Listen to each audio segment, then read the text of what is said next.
Hi boys and girls, as it is officially spring now, I have some spring stories and about plants and seeds and what it's like to be in springtime, and I thought I would start with The Tiny Seed, and it is by Carle.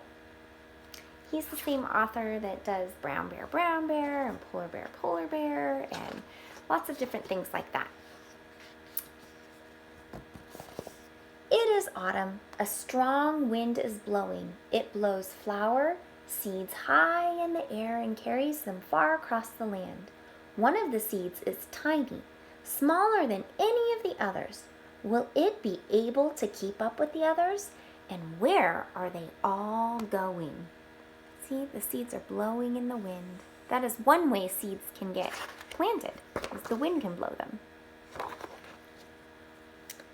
One of the seeds flies higher than the others. Up, up, up it goes. It flies too high, and the sun's hot rays burn it up. But the tiny seed sails on with the others. See that one? It got too hot and it's burned up. Another seed lands on a tall and icy mountain. The ice never melts and the seed cannot grow. The rest of the seeds fly on, but the tiny seed does not go as fast as the others. There's the tiny one. It's still going. Now they fly over the ocean. One seed falls into the water and drowns. The others sail on with the wind. But the tiny seed does not go as high as the others. That's the tiny one, I think. One seed drifts down onto the desert. It is hot and dry, and the seed cannot grow. Now the tiny seed is flying very low, but the wind pushes it on with the others. So it's right there. It's still going. It's not giving up. It's not quitting. Finally, the wind stops and the seeds fall gently down on the ground. A bird comes by and eats one seed. The tiny seed is not eaten. It is so small that the bird does not see it.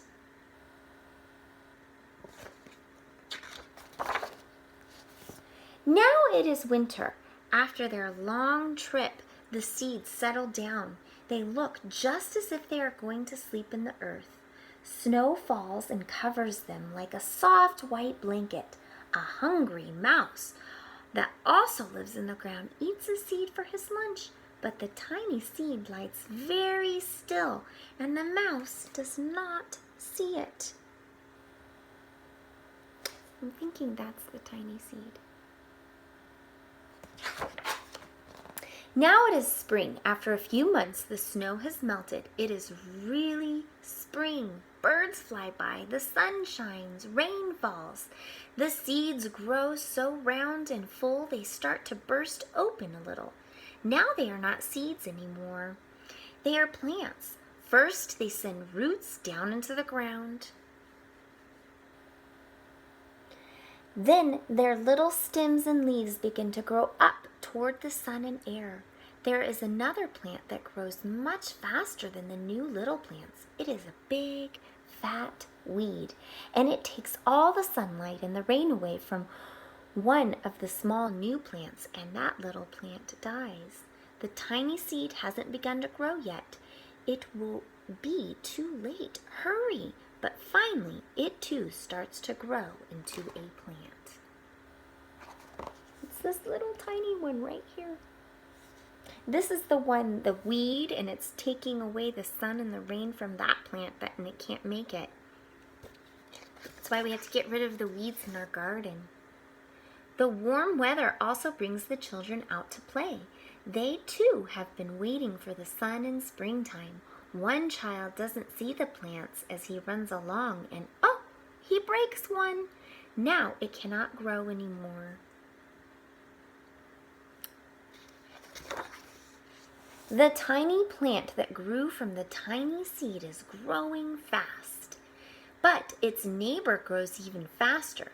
Before the tiny plant has 3 leaves, the other plant has 7. And look, a bud, and now even a flower. But what is happening? First, there are footsteps. Then a shadow looms over them. Then a hand reaches down and breaks off the flower.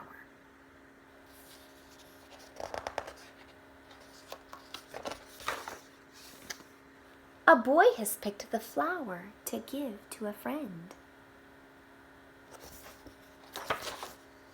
It is summer. Now the tiny plant from the tiny seed is all alone. It grows on and on. It doesn't stop. The sun shines on it and the rain waters it. It has many leaves. It grows taller and taller. It is taller than the people. It is taller than the trees. It is taller than the houses. And now a flower grows on it.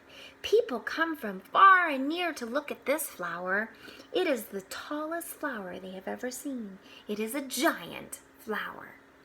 Can you imagine? All summer long, the birds and bees and butterflies come visiting. They have never seen such a big and beautiful flower. And it came from just a tiny seed. Now it is autumn again. The days grow shorter, the nights grow cooler, and the wind carries yellow and red leaves past the flower. Some petals drop off from the giant flower and they sail along with the bright leaves over the land and down to the ground. The wind blows harder. The flower has lost almost all of its petals. It sways and bends away from the wind, but the wind grows stronger and shakes the flower. Once more, the wind shakes the flower, and this time the flower's seed pod opens. Out come many tiny seeds that quickly sail far away on the wind. And that's the end. All of those seeds hopefully will blow in the wind and find a place to land in the dirt and grow just like the tiny seed did. And that's the journey of one little seed. It grew, and it was so tiny, and then it grew into the biggest flower. And I don't know if you've ever seen this or planted this, but there are sunflowers that will grow taller than you, and they're really fun to look at. So maybe that's a project you can do at home and watch it grow. I'll see you next time.